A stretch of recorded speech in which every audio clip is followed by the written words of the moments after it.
ময়না, কোকিল, এসব নাম আমরা কতই না শুনেছি।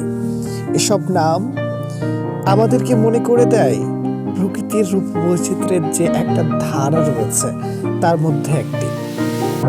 আমরা এই পাখিগুলোর মধ্য থেকেও আবারও নির্বাচন করেছি একটি প্রধান পাখিকে, দলনেতাকে। সেটি হচ্ছে আমাদের দোয়েল পাখি।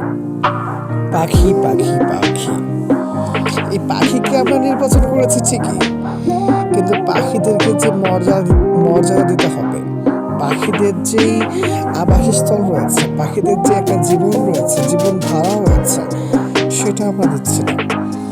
ধরুন আপনি এখনই দেখলেন কোনো জায়গাতে একটা পাখি পড়ে আছে, আপনি কোনো রকম রিয়াক্ট করলেন না। ধরে নিন আপনার পাশে একটা বিলাই পড়ে আছে, রিয়াক্ট করলেন না। কুকুর পড়ে আছে, রিয়াক্ট করলেন না। অবহেলিত প্রাণীগুলো, যদিও কেউ কেউ এই প্রাণীগুলোকে আনন্দের জন্য পোষে অনেকে, তবেও এই প্রাণীগুলো আমাদের থেকে বিলুপ্ত প্রায় এবং আমাদের থেকে চলে যাচ্ছে বলা যায় না। আমরা বিলুপ্ত প্রায় বলে ওই পাখিদেরকে দূর করে দিই ঠিকই, কিন্তু আসলে তো ওই পাখিগুলো দূর হয় না। আসলে তারা মারা যায়, পরিবেশের সাথে অভিযোজন করতে পারে না। আজকে দেখলাম কতগুলো পাখি মরে পড়ে আছে। এই পাখিগুলোকে আমাদের যে একটা নৈতিক দায়িত্ব আছে সেবা করা, সে সেবা করতে কেউ আসছে না। আজকের মানুষগুলোর যে দিল হয়ে গেছে, একটা মানুষ তাদের দিল যে কেমন হয়, সে মানুষের সেই দিলটা আর নাই, মানে মানুষ সত্য আর আসে না।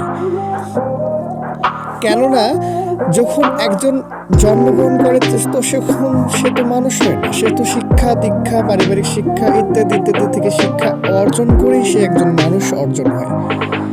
এজন্য বলছি, প্রকৃত মানুষ হন, আমাদের রূপ বৈচিত্র্যের ধারক, আমাদের প্রকৃতির ধারক। সে পাখিগুলোকে আপনারা বাঁচিয়ে রাখুন, আবাসস্থল তৈরি করুন। আমরা শুনেছি অনেক, একটা টিভিতেও দেখেছি যে রোবটের একটা সিনেমা। তো সেই সিনেমাতে ছিল যে পাখিগুলো ইলেকট্রনিক কারণে, বৈদ্যুতিক কারণে একটা সংকেত পায়ে সেই সংকেতটা পাচ্ছে না। এতটা বৈদ্যুতিক আমাদের যে সংকেত আছে, আমরা যে কথা বলছি, এই কথাটা মুহূর্তের মধ্যে অনুবাদে চলে যাচ্ছে একটা সংকেতের কারণে। সেসব সংকেতের পরিমাণ এতটা বৃদ্ধি পেয়েছে, মোবাইল ফোনের ব্যবহার এতটা বৃদ্ধি পেয়েছে, যে কারণে পাখিদের একটা কষ্ট হচ্ছে এক জায়গা থেকে আরেক জায়গায় যেতে।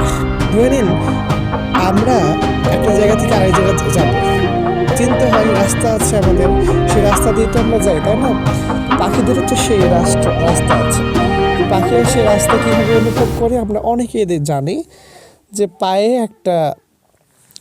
কিছু একটা ম্যাগনেটিক বিষয় থাকে বা মুখে একটা ম্যাগনেটিক বিষয় থাকে, সেসব কারণে পাখিরা এক জায়গা থেকে আরেক জায়গায় যায়।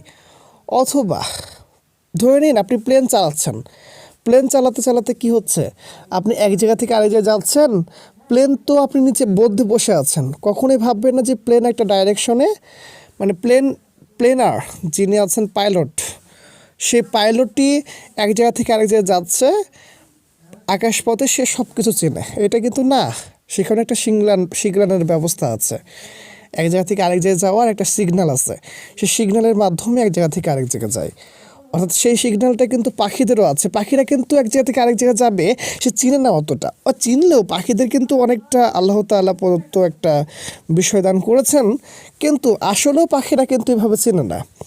চিনে কীভাবে? তাদেরও কিন্তু এরকম একটা প্রকৃতি আল্লাহ প্রদত্ত একটা বিষয় থাকে, সেটার কারণে চিনে। তো সেই বিষয়টা হারাতে চলেছে এই যে আমাদের ফোনের ব্যবহার, আমাদের ডিভাইসের ব্যবহার, আমাদের যে ব্যবহার রয়েছে, বা আমাদের প্রকৃতিকে ধ্বংস করার যে ব্যবহার, গাছপালা কেটে ফেলছে, তাদের আবাসস্থল ধ্বংস করছে, তাদেরকে নিয়েও আমরা খেলা করছে। ওই যে ধরে নিন একটা গাছ আছে, গাছের উপরে পাখি আছে, পাখির বাচ্চা পেড়ে থুয়েছে, সুন্দরভাবে একটা বাসা তৈরি করেছে, সেই বাসাটাকে নিয়ে আমরা খেলা করছি, নিচ্ছে সুন্দরভাবে আমরা খেলা করছি, আবার ওখানে থুয়ে দিচ্ছি, বা কেউ ফেলে দিচ্ছি, নষ্ট করছি, বাচ্চাটাকে নষ্ট করে দিচ্ছে। পাখিদেরও তো একটা জীবন আছে। ধরে নিন, আমি বারবার ধরে নিন বিষয়টা বলছি, কারণটা হচ্ছে আপনারা পাখিদের যে একটা অনুধাবন করে তাদেরকে যে একটা সেবা করবেন সে বিষয়টা আপনাদের মাঝে নাই, চলে গেছে। প্রকৃতিনিষ্ঠ থেকে আপনারা এখন ডিভাইসনিষ্ঠ হয়ে গেছেন। আমিও তাই হয়ে যাচ্ছি দিন দিন। কারণ আগে যেমন আমি ছিলাম সেরকম এখন নাই। এখন আমি বাড়িমুখী হয়ে গেছি, প্রকৃতিমুখী থেকে দূরে চলে গেছে। আমার নিজেরই খারাপ খারাপ লাগে, আপনাদেরও খারাপ লাগা উচিত। তো বেশি কথা বলে ফেলেছি, অতীব মাফ করবেন, অতীব মাফ চেয়েছি।